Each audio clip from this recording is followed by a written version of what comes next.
Hello बच्चों, welcome to Aspire academy. मेरा नाम है एमके सर। काफी इम्पोर्टेंट और बेहतरीन लेक्चर हम लोग लेके आए हैं रिडॉक्स रिएक्शन का। ये बहुत एक छोटा चैप्टर है, लेकिन रिडॉक्स रिएक्शन का यूज इलेक्ट्रोकेमिस्ट्री में और आगे भी बहुत सारे चैप्टर में हम लोग करते हैं। रिडॉक्स रिएक्शन कुछ ऑर्गेनिक के पोर्शन में भी थोड़ा बहुत ऑक्सीडेशन और रिडक्शन का वर्क हम लोग करते हैं। बहुत इंपॉर्टेंट और बहुत मज़ेदार टॉपिक है। तो आइए हम लोग शुरू करते हैं कि ऑक्सीडेशन और रिडक्शन किसे कहते हैं, तब हम लोग देखेंगे रिडॉक्स रिएक्शन के बारे में। ठीक है, तो इसमें पहला जो पॉइंट है कि ऑक्सीडेशन एंड रिडक्शन किसे कहते हैं, तो क्लास 10th में जो हम लोग पढ़े थे उसको एक बार थोड़ा सा हम लोग रिकॉल कर लेते हैं। ठीक है ना, कि ऑक्सीडेशन किसे कहते हैं और रिडक्शन किसे कहते हैं। तो ऑक्सीडेशन के लिए आप 2 पॉइंट याद रखिएगा। ऑक्सीडेशन के लिए आप 2 पॉइंट याद रखिएगा। ऑक्सीडेशन में होता है पॉइंट 1 कि एडिशन ऑफ ऑक्सीजन। ठीक है, एडिशन ऑफ ऑक्सीजन। और दूसरा होगा रिमूवल ऑफ हाइड्रोजन। ठीक है, जिस केस में ऑक्सीजन ऐड होगा उसको हम लोग ऑक्सीडेशन कहते हैं, और जिस केस में हाइड्रोजन रिमूव होगा उसको भी हम लोग ऑक्सीडेशन कहते हैं। जैसे अब देखो कि कार्बन है और प्लस ऑक्सीजन है, तो यह क्या बन जाएगा, CO2। तो देखो तो इस केस में क्या हो रहा है कि यहाँ से चल के यहाँ जब आया तो इसमें ऑक्सीजन ऐड हो रहा है। तो ये जो प्रोसेस होगा, ये प्रोसेस कहलाएगा कि ऑक्सीडेशन है। ऑक्सीडेशन को हम लोग जनरली OXN से रिप्रेजेंट करेंगे। ठीक है, दूसरा पॉइंट अगर हम लोग इसमें देखते हैं रिडक्शन के बारे में, तो रिडक्शन के लिए क्या होगा, ठीक ऑक्सीडेशन का उल्टा होता है। ठीक है ना, ऑक्सीडेशन का उल्टा होता है रिडक्शन। तो इसमें क्या हो जाएगा, एडिशन ऑफ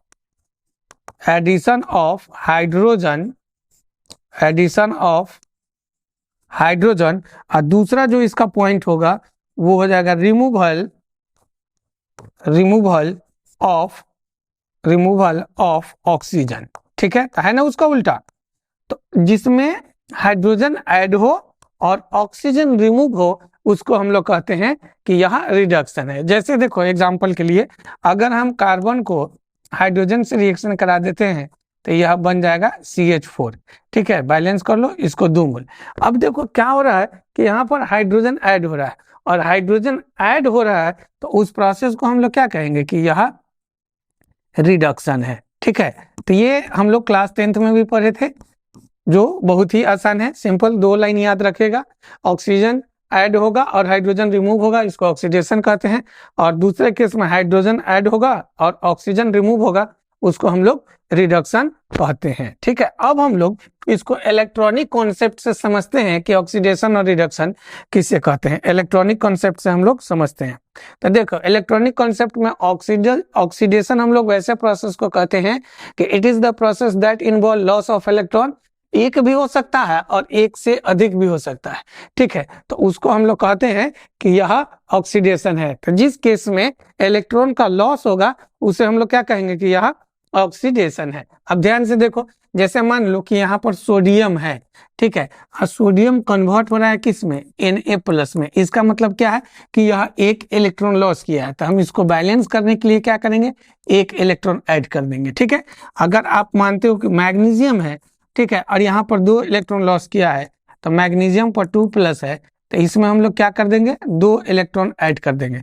तीसरा आप और देख सकते हो, जैसे मान लो कि Fe2+ है और यह कन्वर्ट हो रहा है Fe3+ में। तो देखो 2 इलेक्ट्रॉन तो ये ऑलरेडी पहले से लॉस कर चुका है और 1 इलेक्ट्रॉन और लॉस किया है, तो कुल मिला के अब यहाँ पर लॉस ऑफ इलेक्ट्रॉन 3 है, लेकिन इसको बैलेंस करने के लिए 2 पॉजिटिव चार्ज इधर है, 3 पॉजिटिव चार्ज इधर है, तो हम इसमें क्या करेंगे कि 1 इलेक्ट्रॉन ऐड कर देंगे। ठीक है, एक और देख लो, जैसे कॉपर +1 है और यह कन्वर्ट हो रहा है कॉपर 2+ में, तो यहाँ भी कितना इलेक्ट्रॉन का लॉस हुआ, 1 इलेक्ट्रॉन का। तो यह सारा प्रोसेस जो होगा वो कहलाएगा ऑक्सीडेशन। ठीक है, याद रखिएगा कि ऑक्सीडेशन का सिंपल डेफिनेशन है कि जो इलेक्ट्रॉन लॉस करता है, इलेक्ट्रॉन जो लॉस करता है उसे हम लोग ऑक्सीडेशन कहते हैं। और हम फिर बोल रहे हैं कि ऑक्सीडेशन का उल्टा होता है रिडक्शन। तो अगर हम लोग इसको रिडक्शन के टर्म्स में देखेंगे, रिडक्शन के लिए, तो क्या हो जाएगा कि रिडक्शन एक वैसा प्रोसेस है जिसमें एटम्स और आयंस के द्वारा इलेक्ट्रॉन गेन किया जाता है। उस प्रोसेस को हम लोग क्या कहेंगे कि रिडक्शन कहेंगे। ठीक है, the process in which electron loss और गेन बाय द एटम्स और आयन, किसी भी एटम और आयन के द्वारा जब इलेक्ट्रॉन गेन करेगा तो उस प्रोसेस को हम लोग कहेंगे कि रिडक्शन है। ठीक, जैसे मान लो कि Mn+7 है और यह कन्वर्ट हो रहा है Mn2+ में, तो इसका मतलब है कि इसमें कितना इलेक्ट्रॉन का लॉस हुआ है, तो 5 इलेक्ट्रॉन का लॉस हुआ है। ठीक है, आप उसी तरह से अगर आप मान लो कि एल्यूमिनियम है, अब एल्यूमिनियम पर 3+ चार्ज है, अगर हम इसको 3 इलेक्ट्रॉन दे देते हैं तो यह क्या हो जाएगा, एल्यूमिनियम न्यूट्रल फॉर्म में आ जाएगा।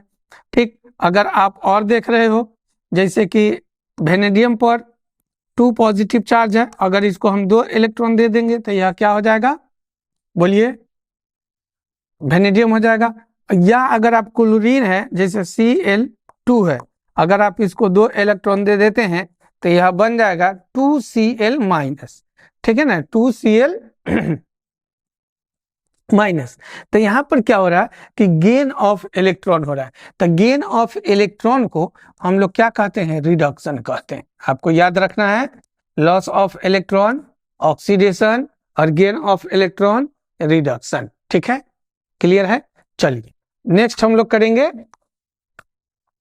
नेक्स्ट हम लोगों के पास पॉइंट है कि ऑक्सीडेशन के टर्म्स में ऑक्सीडेशन और रिडक्शन हम लोग कैसे फाइंड आउट करेंगे। ठीक है, तो सबसे पहले इसके लिए जो इंपॉर्टेंट बात है कि ऑक्सीडेशन नंबर, ठीक है ना, ऑक्सीडेशन नंबर उसको हम लोगों को जानना जरूरी है कि ऑक्सीडेशन नंबर किसे कहते हैं, तब जाके हम लोग इस प्रोसेस को आसानी से सीख लेंगे।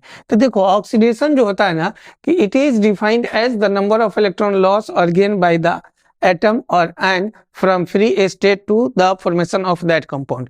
किसी भी एटम और आयंस के द्वारा फ्री स्टेट से जो मॉलिक्यूल्स बनाने में इलेक्ट्रॉन का लॉस और गेन होगा उसी को हम लोग कहते हैं कि यह ऑक्सीडेशन स्टेट है। एग्जांपल के लिए देखो, जैसे कोई A और A+ है और B- है और यह बना रहा है क्या, AB। ठीक है, तो इसका मतलब यहाँ पर है कि यहाँ जो A एटम है वो 1 इलेक्ट्रॉन लॉस किया हुआ है और B एटम 1 इलेक्ट्रॉन गेन किया हुआ है, तो जाके AB बन रहा है। तो फ्री स्टेट से कोई भी एटम और आयन जब इलेक्ट्रॉन लॉस या गेन करेगा कंपाउंड को बनाने में, तो उसी को हम लोग कहते हैं कि यह ऑक्सीडेशन स्टेट है। तो यहाँ पर ऑक्सीडेशन स्टेट ऑफ A जो होगा वो +1 होगा और ऑक्सीडेशन स्टेट ऑफ B जो होगा वो -1 होगा। अब देखो एक और एग्जांपल देखते हैं, जैसे मैग्नीशियम को अगर हम ऑक्सीजन से रिएक्शन करा देते हैं तो यह क्या बन जाएगा, MgO। ठीक है, MgO। तो इसका मतलब यह है कि एक जो मैग्नीशियम है वो कितना इलेक्ट्रॉन लॉस किया है, 2 इलेक्ट्रॉन। ठीक है, तो यहाँ पर क्या आ जाएगा, पॉजिटिव चार्ज आ जाएगा, जैसे Mg2+ हो जाएगा। तो ऑक्सीडेशन स्टेट ऑफ मैग्नीशियम कितना हो जाएगा, +2। और एक ऑक्सीजन, जैसे यहाँ देखो सिंपल बात है, Mg और डबल बॉन्ड O है, तो मैग्नीशियम 2 इलेक्ट्रॉन ट्रांसफर किया है, तो क्लोरीन ऑक्सीजन कितना इलेक्ट्रॉन लिया है, 2 इलेक्ट्रॉन लिया है। जब 2 इलेक्ट्रॉन लिया है तो इसका मतलब उसका नेगेटिव हो जाएगा।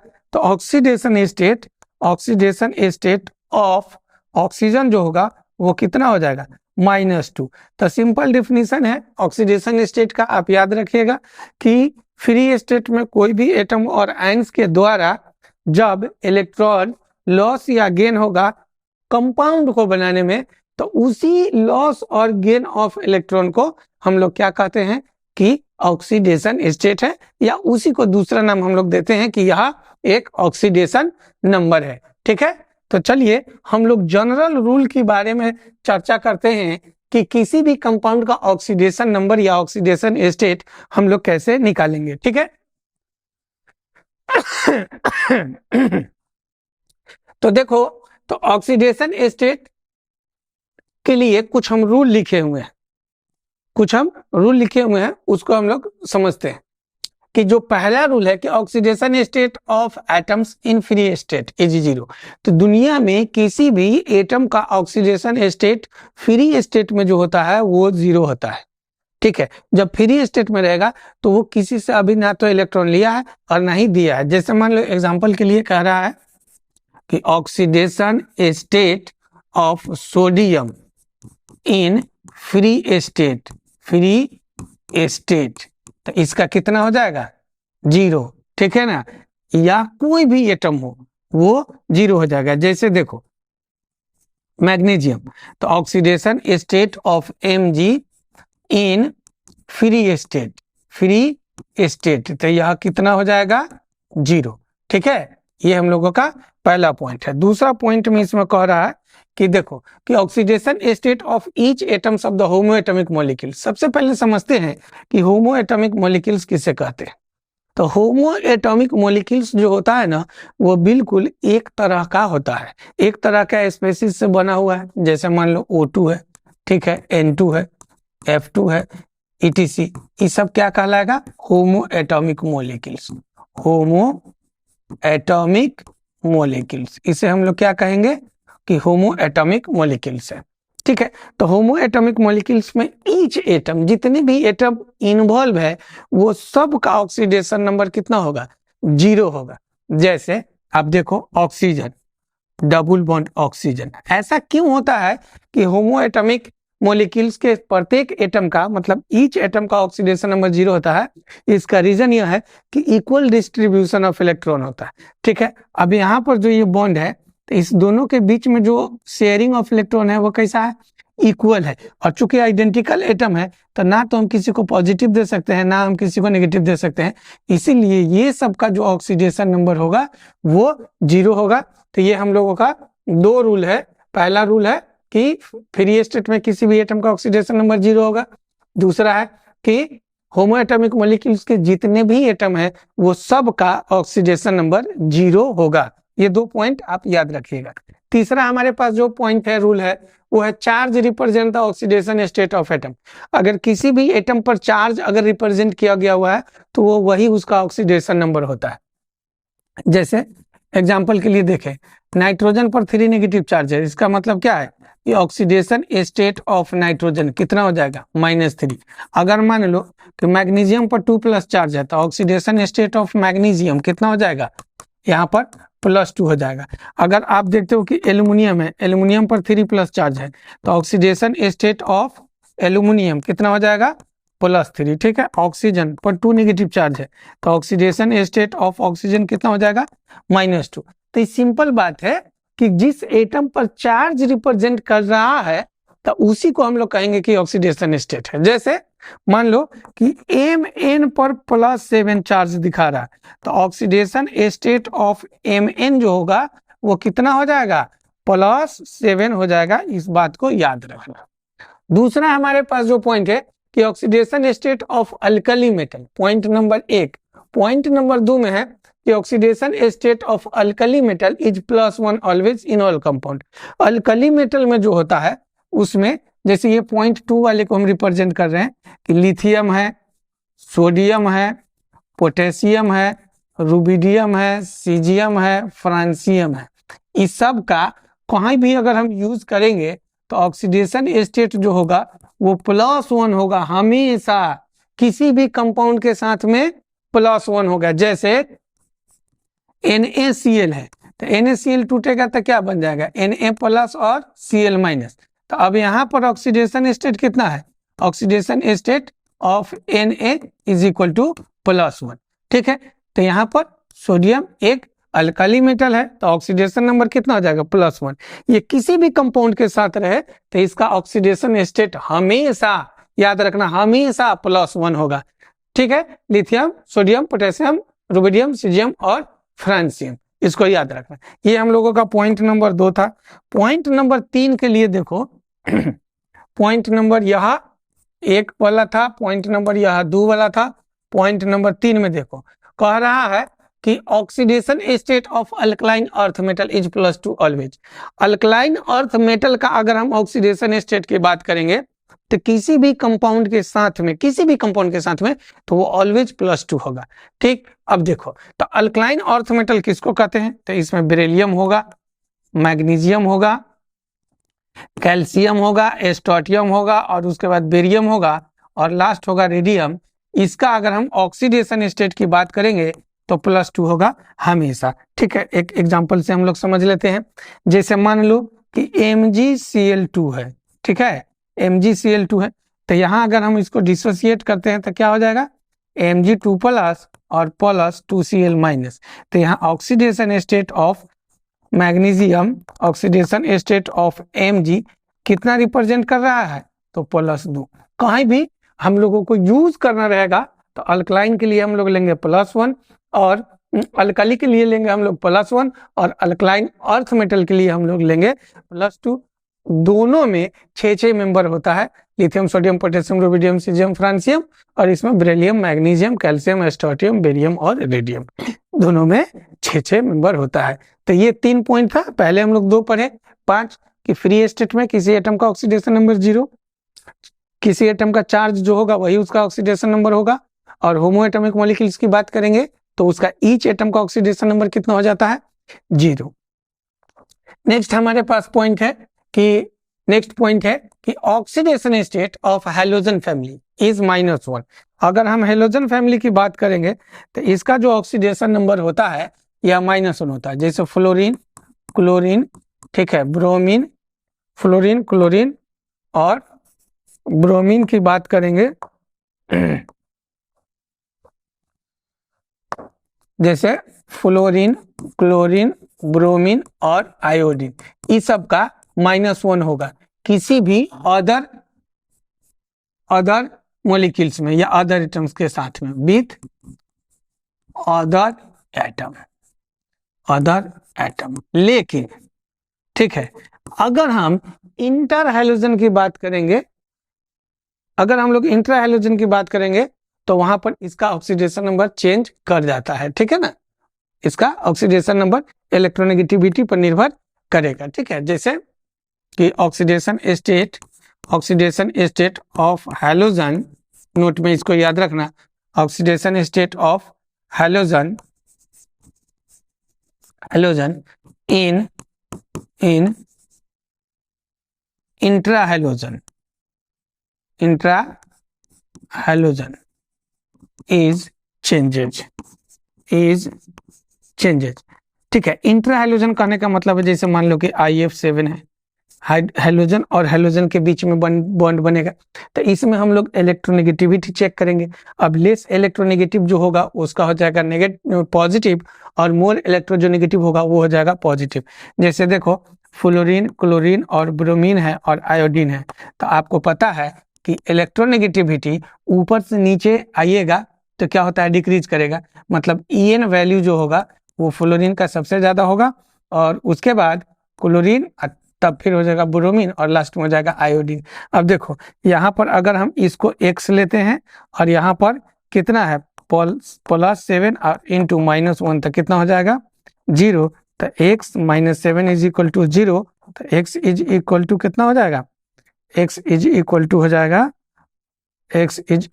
जाएगा +7, X इज इक्वल टू +7। तो ये सिर्फ आपको याद रखना है, जब इंटर हैलोजन मॉलिक्यूल्स की बात होगी तब यह बदल जाता है, बाकी और कहीं कोई दिक्कत नहीं है। ठीक है, चलो ये इलेक्ट्रोनेगेटिविटी पर वैल्यू करता है, लेकिन अदर कहीं भी इसका इस्तेमाल करेंगे। जैसे मान लो कि MgCl2 है, यहाँ पर हम लोग इसका ऑक्सीडेशन नंबर इस्तेमाल करेंगे कितना, तो -1। ठीक है, नेक्स्ट है कि oxidation state of hydrogen is +1 with metal. इस बात को भी याद रखना कि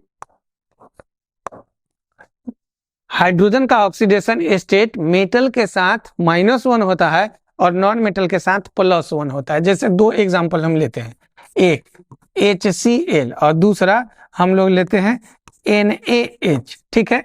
तो यहाँ जो हाइड्रोजन है वो नॉन मेटल के साथ में है, तो यहाँ जो हाइड्रोजन का ऑक्सीडेशन स्टेट होगा वो कितना हो जाएगा, +1 और Cl-।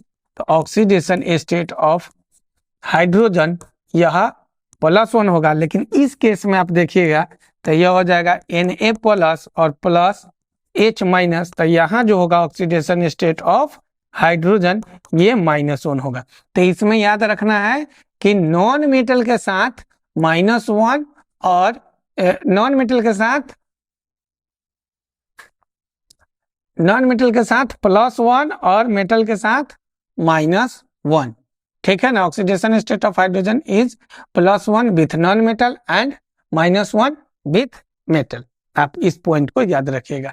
ये 6 है। और फाइनल हम लोग ऑक्सीजन के बारे में समझ लेते हैं कि ऑक्सीजन का क्या होता है।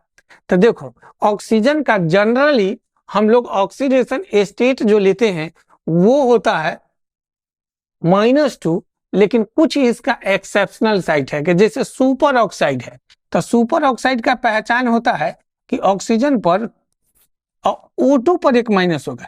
जैसे इसका बॉन्डिंग नेचर की बात करेंगे तो O बॉन्ड O इस पर -1 होगा।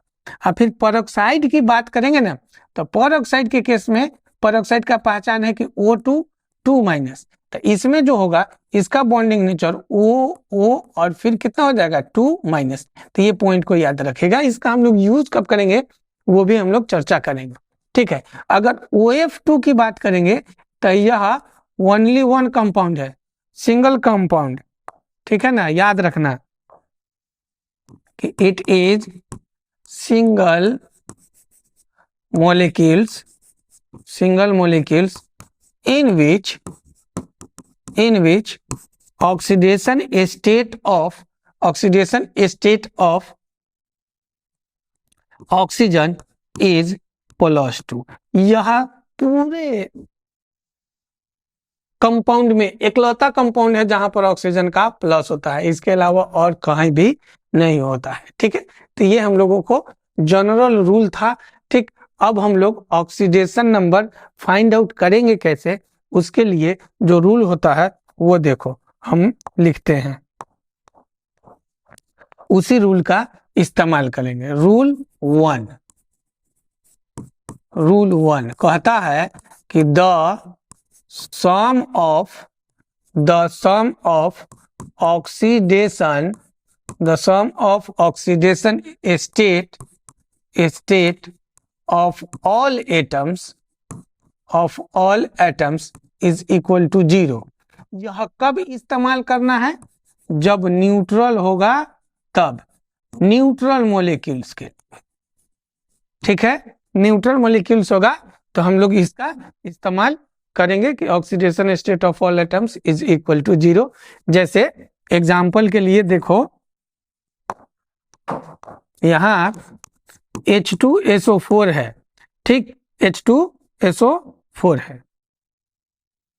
अब देखो, जब यहाँ पर H2SO4 है तो इस पर कोई भी पॉजिटिव और नेगेटिव चार्ज तो नहीं दिया हुआ है, ठीक है ना। पॉजिटिव और नेगेटिव चार्ज नहीं दिया हुआ है, तो हम लोग क्या करेंगे कि इसका ऑक्सीडेशन स्टेट के लिए लिखेंगे तो क्या हो जाएगा, 2 × oxidation state of hydrogen plus 1 × oxidation state of sulphur और +4 × oxidation state of oxygen is equal to 0। ये हम लोग फॉर्मूला इस्तेमाल करेंगे। दूसरा फॉर्मूला जो होगा वो फॉर्मूला होता है कि the sum of oxidation state of all atoms is equal to, जितने भी एटम्स है सबका ऑक्सीडेशन स्टेट को हम लोग जोड़ लेंगे और वो बराबर होगा नंबर ऑफ चार्ज का, ठीक है ना, नंबर ऑफ चार्ज का, ठीक। तो ये फॉर्मूला भी हम लोग इस्तेमाल करेंगे। देखो क्या होता है, जैसे मान लो कि C2O4 और 2- है, C2O4 और 2- है, तो इसके लिए जब हम लोग लिखेंगे तो क्या हो जाएगा, कार्बन 2 है तो 2 और into oxidation state of carbon और प्लस 4 ऑक्सीजन है तो 4 × oxidation state of oxygen is equal to, यहाँ पर निगेटिव चार्ज 2 है तो इक्वेट कर लेंगे -2 से, और यही दोनों फॉर्मूला का हम लोग इस्तेमाल करके ऑक्सीडेशन स्टेट का जितना भी प्रॉब्लम होगा हम लोग सब आसानी से सॉल्व कर लेंगे, कोई दिक्कत नहीं होने वाला है। ठीक है, तो आइए हम लोग कुछ प्रॉब्लम बनाते हैं। ठीक है, जैसे कह रहा है क्वेश्चन में कि find the oxidation state of following underlined atoms, मतलब इसमें जितने भी अंडरलाइंड एटम्स है उस सब का ऑक्सीडेशन नंबर निकालना है। जैसे इसमें सल्फर का निकालना है, phosphorus, chromium, carbon, manganese, nitrogen, sulphur, sulphur और कार्बन। तो जितने भी हम एटम्स को अंडरलाइन किए हैं इस सभी एटम्स को हम लोग जो भी रूल पढ़े हैं उसके अकॉर्डिंग हम लोग सॉल्व करेंगे, और बहुत आसान है। उम्मीद करते हैं कि आप आसानी से सीख लेंगे, कोई भी कंपाउंड को आप बना लेंगे। ठीक है ना, तो देखिए हम शुरू करते हैं। जैसे पहला है कि H2SO4, ठीक है ना, H2SO4 है। अब इसमें देखो H2SO4 तो निकालना है सल्फर को, तो मान लेना let oxidation state of sulphur, यह 1 हो जाएगा। ऑक्सीडेशन स्टेट ऑफ हाइड्रोजन हम लोग जानते हैं +1, ऑक्सीडेशन स्टेट ऑफ ऑक्सीजन कितना हो जाएगा, तो -2। अब यहाँ पर देखो कि हाइड्रोजन 2 है तो 2 और इनटू कितना 1, अब प्लस सल्फर 1 है तो 1 इंटू x, अब प्लस ऑक्सीजन 4 है तो 4 और इंटू -2 इक्वल टू 0, तो 2 1 जा 2 plus x -6 is equal to -8 is equal to 0, तो x -6 इज इक्वल टू 0, तो x इज इक्वल टू कितना हो जाएगा +6। यही हम लोगों का आंसर होगा, और यही तरीका होता है ऑक्सीडेशन नंबर हम लोगों को फाइंड करने के लिए। ठीक, अब जैसा यह है वैसे ही हम लोग निकाल लेंगे H3PO4 का। तो देखो H3PO4 की बात करेंगे तो यहाँ पर हाइड्रोजन 3 है तो क्या हो जाएगा 3, और फिर प्लस सल्फर फास्फोरस 1 है तो x, और ऑक्सीजन 4 है तो क्या हो जाएगा 4 और इंटू -2 इक्वल टू 0, तो x और +3 और -8 इज इक्वल टू 0, तो x का वैल्यू कितना आ जाएगा +5। इसी तरह से हम लोग निकाल सकते हैं जितने भी एटम है। अब देखो जैसे K2Cr2O7 है दूसरा नंबर में, कि K2Cr2O7 है तो यहाँ क्रोमियम का निकालना है, और पोटेशियम अल्कली मेटल है तो इसका कितना हो जाएगा +1, तो क्या हो जाएगा 2 है तो 2 इंटू 1, अब प्लस यहाँ क्रोमियम 2 है तो 2 इंटू x, और यहाँ ऑक्सीजन 7 है तो क्या हो जाएगा +7 इंटू -2 इज इक्वल टू 0, तो क्या हो जाएगा 2 + 2x -14 इज इक्वल टू 0, तो यहाँ से 2 घट जाएगा तो कितना आ जाएगा 7, और उधर भेज दोगे तो क्या हो जाएगा 14 है तो 12, तो मतलब 2x इज इक्वल टू 12, तो 2 से कैंसिल हो जाएगा तो x का वैल्यू जो होगा वो हो जाएगा +6। ये हम लोगों का आंसर हो जाएगा। तो कोई भी न्यूट्रल एटम का कंपाउंड है आप आसानी से बना सकते हो। अब जैसे ई नंबर में देखो नेगेटिव चार्ज है, ई नंबर में क्या है नेगेटिव चार्ज है,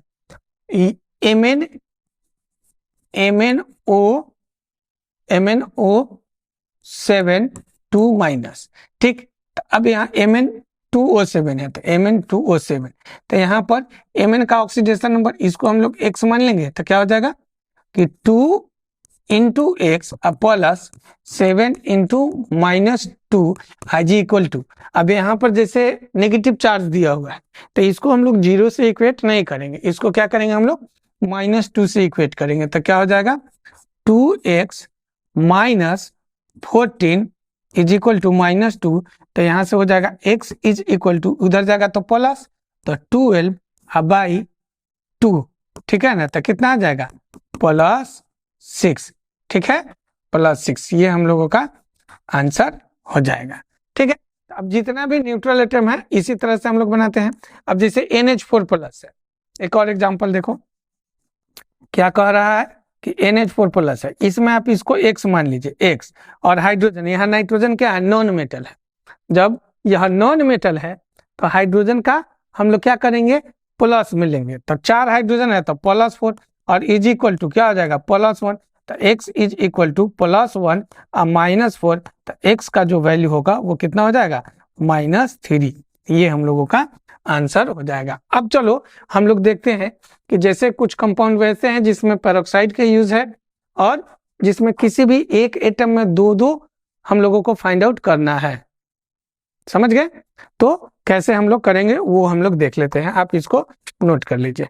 जैसे इसमें एक प्रॉब्लम दिया हुआ है CrO5, तो अगर इसको जनरल टर्म्स में हम लोग निकालेंगे तो देखो एक ऑक्सीजन का -2 तो 5 2 जा 10 तो +10 हो जाएगा, और बच्चा गलती करके आ जाता है +10 ऑक्सीडेशन नंबर नहीं हो सकता है।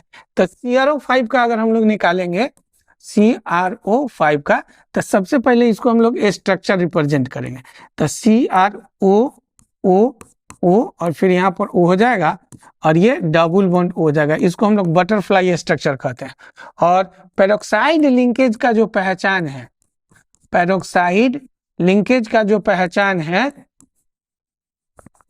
वो है कि ऑक्सीजन ऑक्सीजन से कनेक्ट होगा और उस पर 2 नेगेटिव होगा। तो देखो एक तो तुम्हारे पास यहाँ है जो ऑक्सीजन ऑक्सीजन से कनेक्ट है और एक यहाँ है, तो हम लोग पेरोक्साइड के लिए माइनस लेते हैं और जो बच जाता है उसको नॉर्मल कहेंगे और उसके लिए -2 लेते हैं। तो यहाँ क्रोमियम कितना है? 1 है, तो X। तो यहाँ याद रखना नॉर्मल ऑक्सीजन कितना है? नॉर्मल ऑक्सीजन 1 है, ठीक। और पेरोक्साइड ऑक्सीजन कितना है? पेरोक्साइड ऑक्सीजन 4 है।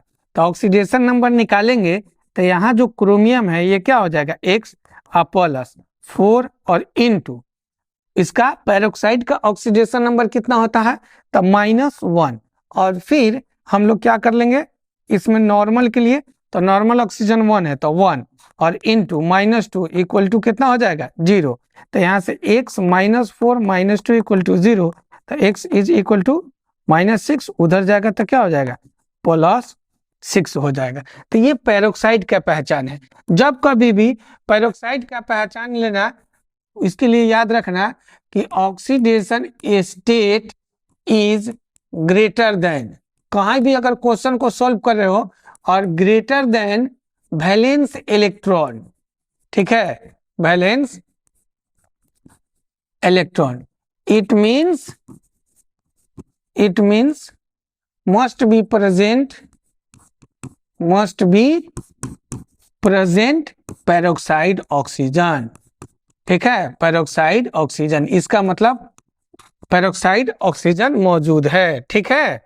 जैसे आप देखो H2H2O8 है, जैसे जनरल फॉर्मूला से H2H2O8 है, तो कितना हो जाएगा? 8 दूना 16, और 16 में से 2 को सब्ट्रैक्ट करेंगे तो कितना हो जाएगा?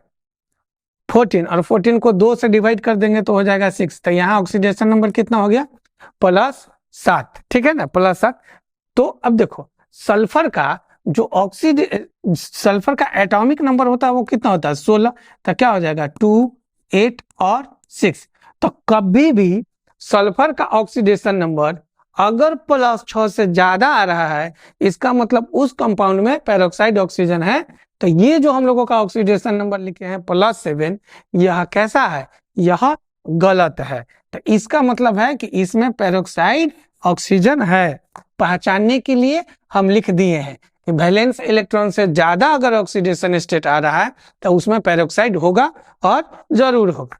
तो चलो हम लोग देखते हैं कि उसका रियल जो एक्चुअल ऑक्सीडेशन नंबर होगा वो क्या होगा।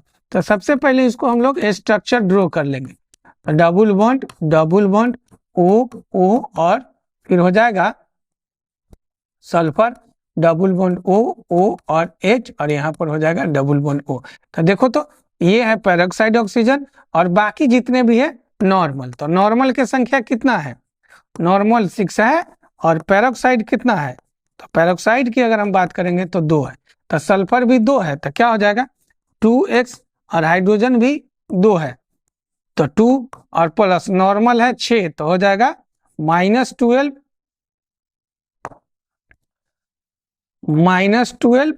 और फिर उसके बाद पेरोक्साइड 2 है तो ये भी हो जाएगा -2 इक्वल टू 0। तो देखो तो 2x +2 -12 -2 इक्वल टू 0, इससे यह कैंसिल हो जाएगा। तो x का वैल्यू जो होगा वो हम लोगों का x इज इक्वल टू +6 हो गया, जो कि इसका वैलेंस इलेक्ट्रॉन के बराबर है। यही हम लोगों को समझना था। तो समझोगे कैसे कि पेरोक्साइड है? याद रखना, जब उसमें वैलेंस इलेक्ट्रॉन से ज्यादा ऑक्सीडेशन नंबर आ जाए तो समझ जाना कि उसमें पेरोक्साइड ऑक्सीजन है। ठीक है, तो एक तो ये हम लोग समझ गए, पेरोक्साइड का केस कभी भी हम लोग आसानी से सॉल्व कर सकते हैं। एक और समझो कि जब कभी भी एक ही मॉलिक्यूल्स में दो या उससे अधिक एटम का ऑक्सीडेशन नंबर पूछता है तो उसको हम लोग कैसे फाइंड आउट करेंगे। ठीक है ना, अब देखो, जैसे एक क्वेश्चन है NH4NO3, NH4NO3, एक और ले लेते हैं, चलो CaOCl2, इसमें इसका भी पूछ रहा है और इसका भी पूछ रहा है। ठीक है ना, इसका भी पूछ रहा है, इसका भी।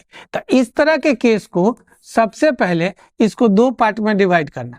ठीक है, तो क्या हो जाएगा, NH4 प्लस और NO3 माइनस, कंबाइंड कभी भी मत निकाल देना। ठीक है ना, कि यहाँ दो है नाइट्रोजन तो 2x कर लेंगे, ऐसा नहीं करना है।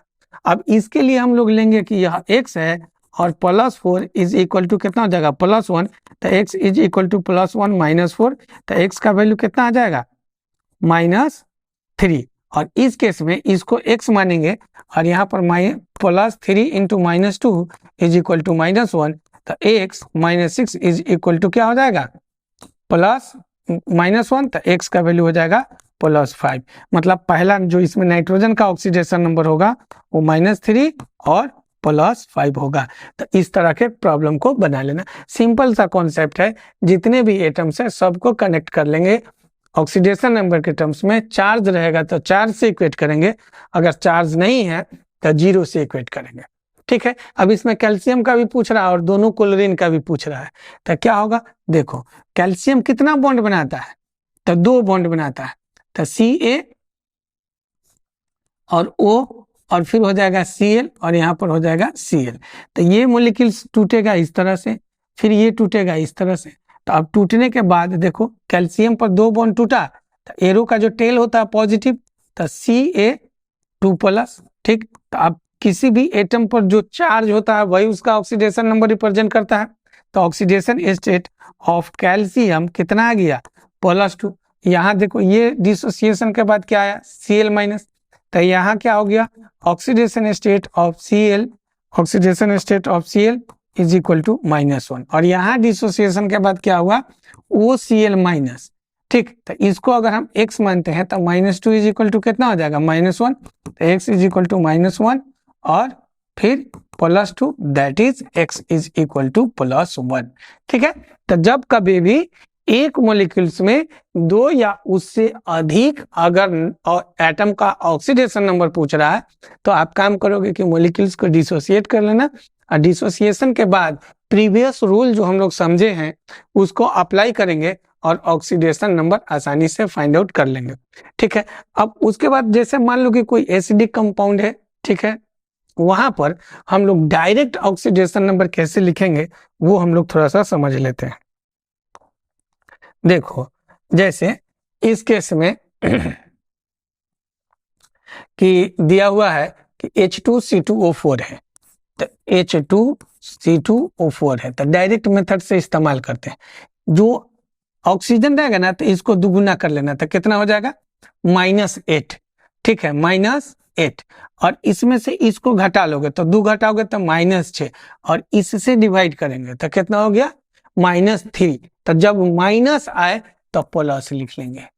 ठीक है, जैसे देखो KMNO4 इसमें Mn का निकालना है, तो यहाँ कितना है, 4 है, तो कितना हो जाएगा, -8, यहाँ कितना 1, तो घटा लेंगे तो कितना बचेगा, -7, और जब -7 बचा तो लिखेंगे +7। ये हम लोगों का सिंपल ट्रिक है ऑक्सीडेशन नंबर निकालने का। ठीक है, इसके बाद हम लोग कुछ कॉम्प्लेक्स कंपाउंड के बारे में जानते हैं कि कॉम्प्लेक्स कंपाउंड में ऑक्सीडेशन नंबर किसे कहते हैं। तो सबसे पहले कॉम्प्लेक्स कंपाउंड क्लास 12 के टॉपिक है, उसमें हम लोगों को बहुत ही उसका जबरदस्त स्टडी करना है, तो वहाँ कॉम्प्लेक्स कंपाउंड में हम लोग ज्यादा डिटेल पढ़ेंगे। यहाँ हम लोग सिर्फ सीख लेते हैं कि कॉम्प्लेक्स कंपाउंड के ऑक्सीडेशन नंबर हम लोग कैसे फाइंड आउट करेंगे। देखो, तो जितने भी हम लोग अभी प्रीवियस रूल पढ़े हैं वो सब तो हम लोग अप्लाई करेंगे ही करेंगे, उसके साथ में जो हम लोगों का काम करना है वो क्या है उसको हम लोग समझते हैं। सबसे पहले देखो कॉम्प्लेक्स कंपाउंड जब दो या उससे अधिक छोटे छोटे एलिमेंट को हम लोग एक साथ कंबाइंड फॉर्म में लिखते हैं तो उसको हम लोग कहते हैं कि यह कॉम्प्लेक्स कंपाउंड है। जैसे मान लो कि यह ए है, यहाँ पर मान लो कि सी है, और यहाँ पर L1 है, L2 है, L3 है। मान लो यहाँ पर कि ए डैश है और यहाँ पर प्लस माइनस एन है, तो इसमें इसको हम लोग केटाइन कहेंगे। इसको क्या कहेंगे कि यह केटाइन है। और बड़ा वाला ब्रैकेट के जस्ट बगल वाले को हम लोग कहते हैं कि यह सेंट्रल मेटल एटम है, सेंट्रल मेटल एटम है। ठीक, और ये सब जितना भी है ना, इस सब को हम लोग कहते हैं कि यह लीजेंड है। ठीक है, और इसको हम लोग कहते हैं कि एनायन है। ठीक है, और इसी को ओवरऑल हम लोग कहते हैं कि कॉम्प्लेक्स कंपाउंड है, कॉम्प्लेक्स कंपाउंड है। यहाँ पर आप इसको सिर्फ समझिएगा कि इसमें ऑक्सीडेशन नंबर सेंट्रल एटम का हम लोग कैसे फाइंड आउट करते हैं। ठीक, तब देखो सबसे पहले यहाँ पर है लीजेंड और यहाँ पर है इसका ऑक्सीडेशन स्टेट। तो जैसे CO, H2O, NH3, EN, di EN, ETC इस तरह का रहेगा, तो इसका ऑक्सीडेशन नंबर हम लोग 0 इस्तेमाल करेंगे। ठीक है, देखो जैसे H2O है तो ऑक्सीजन हाइड्रोजन हाइड्रोजन, तो +1 और इसका -2, तो +2 और -2 सम करेंगे तो कितना आ जाएगा 0। ठीक, उसी तरह से देखो कि NO3- और उसके बाद है HCO3- ETC इस तरह का कंपाउंड रहेगा तो -1 इस्तेमाल करेंगे। फिर देखो C2O4 2-, उसके बाद है CO3 2-, SO4 2-, ETC इस तरह के कोई कंपाउंड रहेगा तो इसके लिए हम लोग इस्तेमाल करेंगे -2। और बाकी जितने भी प्रीवियस कॉन्सेप्ट हमारे पास है वो हम लोग इस्तेमाल करेंगे। तब इस पर अब देखो कुछ हम लोग क्वेश्चन बना लेते हैं कि कॉम्प्लेक्स कंपाउंड का ऑक्सीडेशन नंबर हम लोग कैसे फाइंड आउट करेंगे। ठीक, चलिए, तो क्वेश्चन है, कह रहा है कि find the oxidation number of following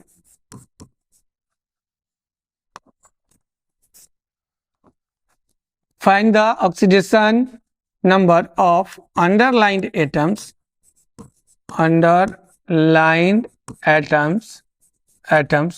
of following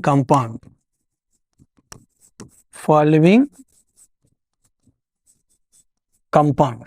ठीक है, जैसे मान लो कि K4 है Fe और मान लो कि Cn का होल 6 है, इसमें पोटेशियम का निकालना है H2PT, और फिर मान लो कि यहाँ पर है H2PT और Cn, H2PT और Cn का होल 6, इसमें PT का निकालना है।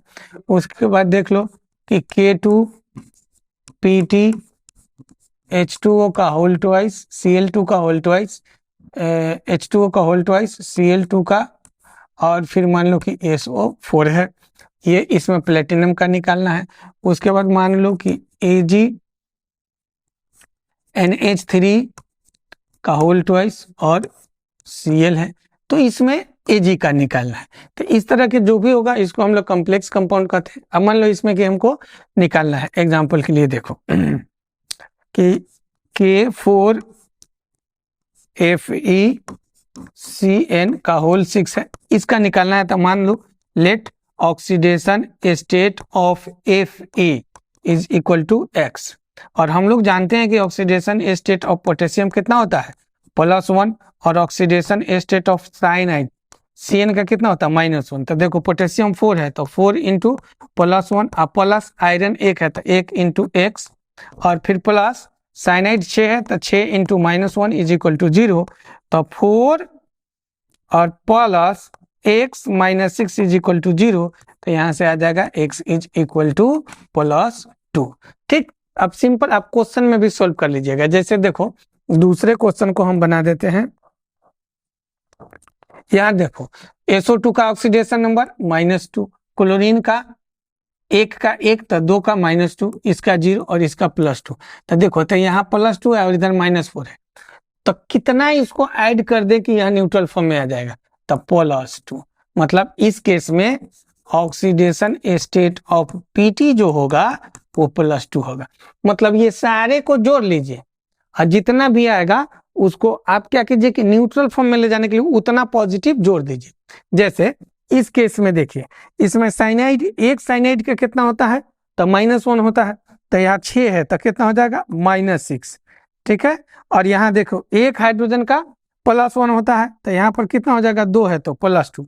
अब इसको हम कितना दे दे कि ये सब का सम 0 हो जाए, तो यहाँ पर प्लेटिनम के लिए अब क्या करेंगे कि +2 है, तो अगर हम इसको +4 दे देते हैं, +4, तो क्या हो जाएगा, +4 +2 +6 और -6, इस सबको अब सम करेंगे तो कितना हो जाएगा, 0। इसका मतलब यह है कि इसका ऑक्सीडेशन स्टेट ऑफ पीटी ये हो जाएगा +4। तो ये सिंपल तरीका है ऑक्सीडेशन नंबर निकालने का। बाकी अगर दिक्कत होगा तो आपको जो एक्चुअल जो रूल है ऑक्सीडेशन नंबर फाइंड आउट करने का, उसका आप इस्तेमाल कीजिएगा।